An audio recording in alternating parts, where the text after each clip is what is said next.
Assalamualaikum warahmatullahi wabarakatuh.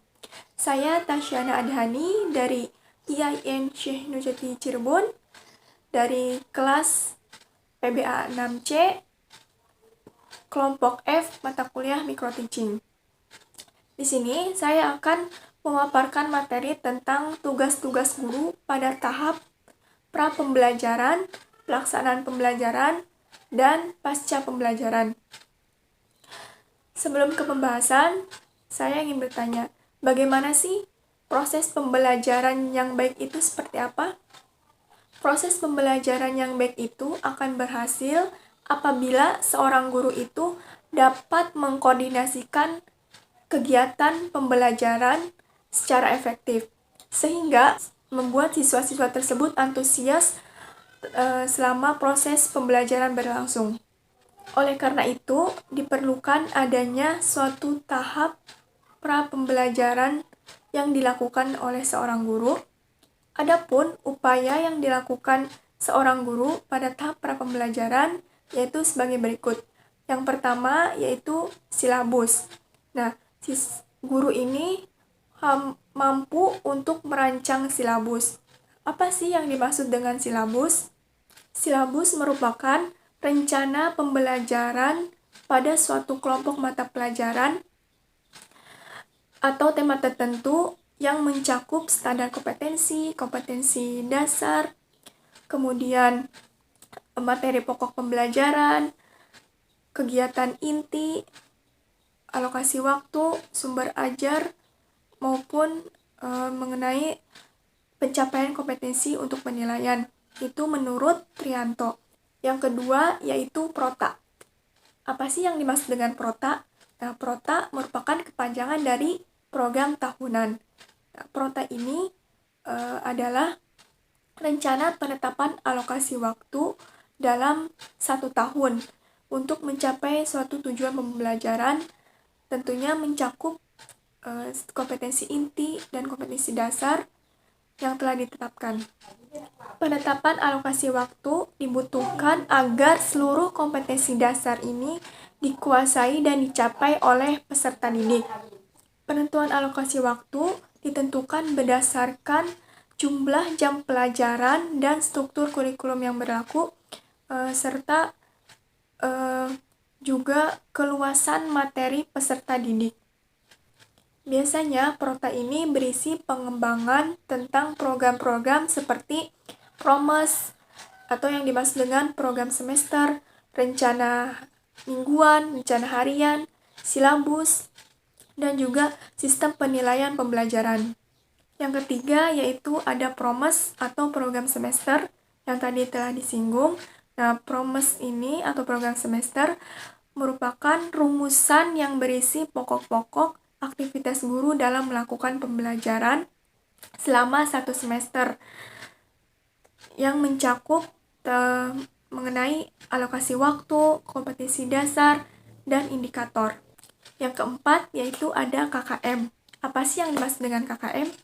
KKM merupakan kepanjangan dari kriteria ketuntasan minimal.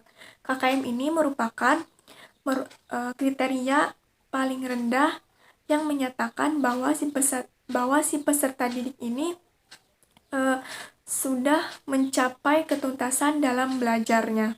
Adapun penetapan KKM ini dilakukan pada awal tahun pembelajaran berdasarkan hasil musyawarah persatuan guru pendidikan yang memiliki karakter yang sama. Contohnya pada KKM mata pelajaran bahasa Arab ditentukan berdasarkan hasil musyawarah persatuan guru bahasa Arab se-Indonesia. Pada penetapan KKM harus ditingkatkan berdasarkan secara bertahap. Misalkan di kelas 10 pada mata pelajaran bahasa Arab KKM-nya itu 75. Nah, kemudian ketika di kelas 11 KKM-nya itu dinaikkan menjadi 76 dan berikutnya kelas 12 itu dinaikkan menjadi 77. Nah, mengapa demikian? Karena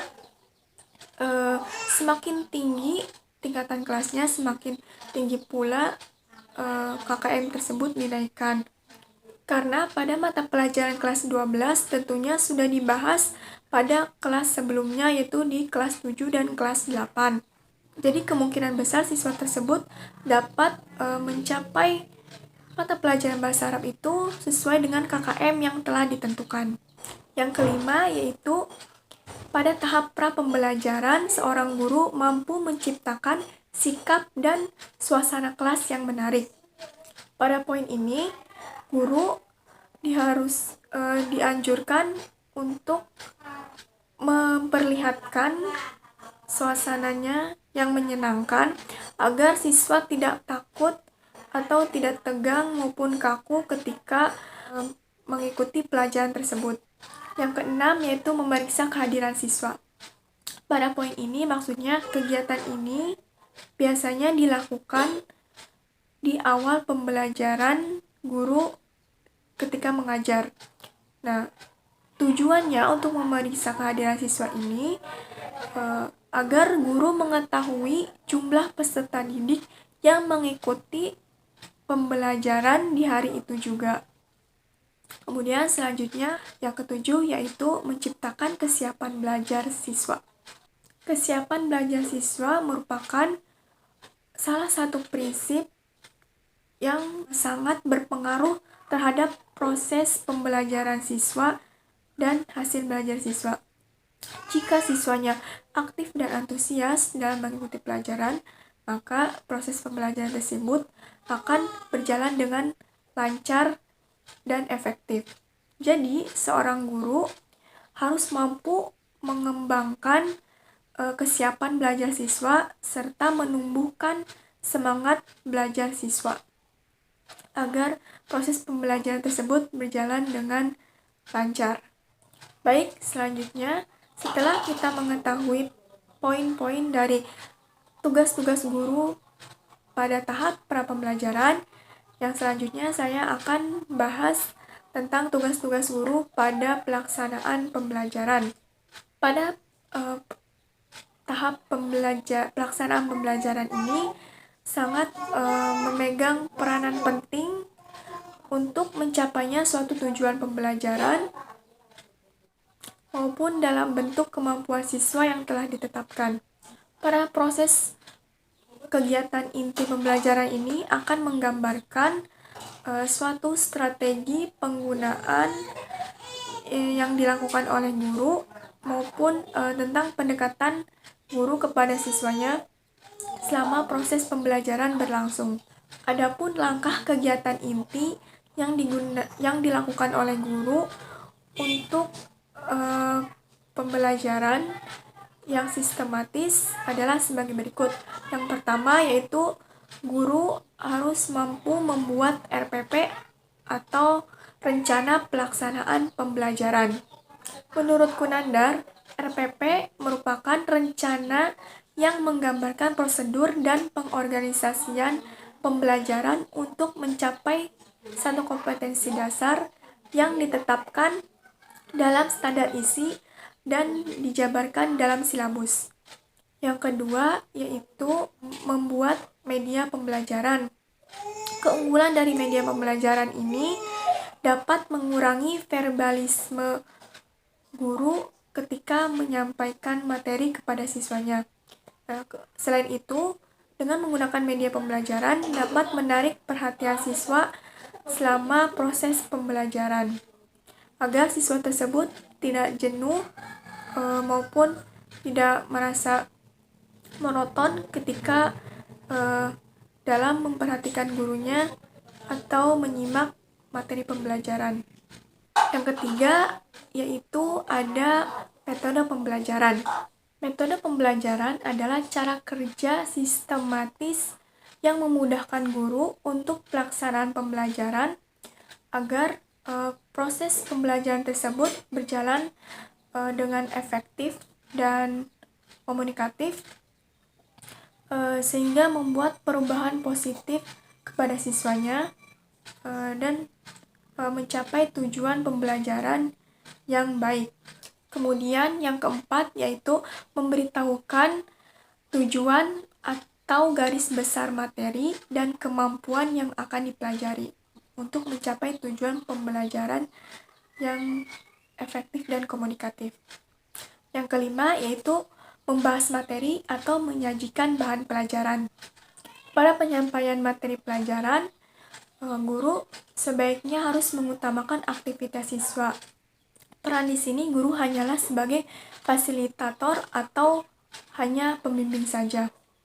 Melalui kegiatan proses pembelajaran ini akan terjadinya perubahan tingkah laku dari tidak memahami menjadi memahami, dari tidak bisa mengerti materi pelajaran menjadi bisa mengerti materi pelajaran, dari menjadi tidak terampil menjadi terampil.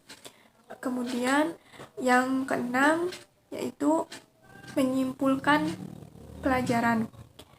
Nah, pada tahap ini sebaiknya guru menginstruksikan kepada siswanya untuk menyimpulkan pelajaran dengan tujuan agar siswa tersebut dapat memahami materi pelajaran dan dapat menguatkan materi pelajaran apa saja yang bisa ia pahami dari yang telah disampaikan oleh gurunya. Baik, setelah kita mengetahui poin-poin dari tahap pelaksanaan pembelajaran, selanjutnya saya akan membahas tentang tugas-tugas guru pada tahap pasca pembelajaran. Yang pertama yaitu guru memberikan lembar penilaian. Dengan melakukan lembar penilaian ini, guru akan mengetahui tercapai atau tidaknya siswa dalam menguasai materi pelajaran. Oleh karena itu, guru mempunyai kemampuan untuk menilai hasil belajar siswa selama belajar di kelas.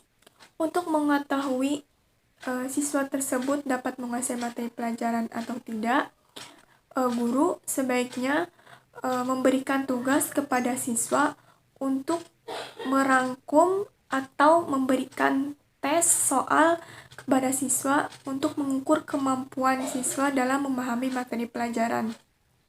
Yang kedua yaitu ada bank soal.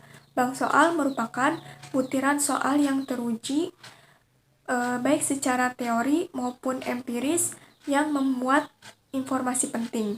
Dengan keberadaannya bank soal ini akan memudahkan guru untuk memberikan penilaian kepada siswanya. Jadi ketika guru ingin memberikan tes kepada siswanya, guru tinggal mengambil butir-butir soal dari bank soal tersebut. Yang ketiga yaitu guru mampu melaksanakan kegiatan tindak lanjut pembelajaran. Kegiatan tindak lanjut pembelajaran ini dilakukan di luar jam pelajaran karena di dalam jam pelajaran alokasi waktunya itu relatif sedikit atau singkat. Jadi pada poin ini maksudnya guru menugaskan atau meluangkan waktunya kepada siswa untuk mengikuti pengayaan seperti menjelaskan kembali materi pelajaran pada siswa tersebut jika ada mata pelajaran yang kurang dipahami. Yang keempat yaitu memberikan tugas atau latihan yang harus dikerjakan di rumah. Maksudnya dalam memberikan tugas soal atau latihan soal, guru perlu memperhatikan kemampuan siswanya tersebut. Nah, jadi guru itu tidak boleh memberikan soal melebihi kemampuan siswanya, karena dapat membuat siswa merasa frustasi, jenuh, dan bosan, serta menurunkan semangat minat belajar siswa tersebut. Yang kelima yaitu mengemukakan topik yang akan dibahas pada waktu yang akan datang. Pada akhir tindak lanjut ini, guru dianjurkan untuk memberikan gambaran kepada siswanya untuk memberitahukan materi apa yang akan dipelajari pada hari berikutnya, dengan tujuan agar siswa dapat mempelajari materi pelajaran terlebih dahulu yang akan dipelajari atau dibahas di sekolah. Yang terakhir yaitu di akhir kegiatan pembelajaran ini, Langkah selanjutnya yang harus diambil oleh guru yaitu harus menutup pelajaran dengan membiasakan muridnya untuk berdoa atas proses pembelajaran yang telah berjalan dengan lancar. Nah, sekian materi yang bisa saya sampaikan. Semoga bermanfaat. Kurang lebihnya mohon maaf. Wabillahi taufiq wal hidayah. Wassalamualaikum warahmatullahi wabarakatuh.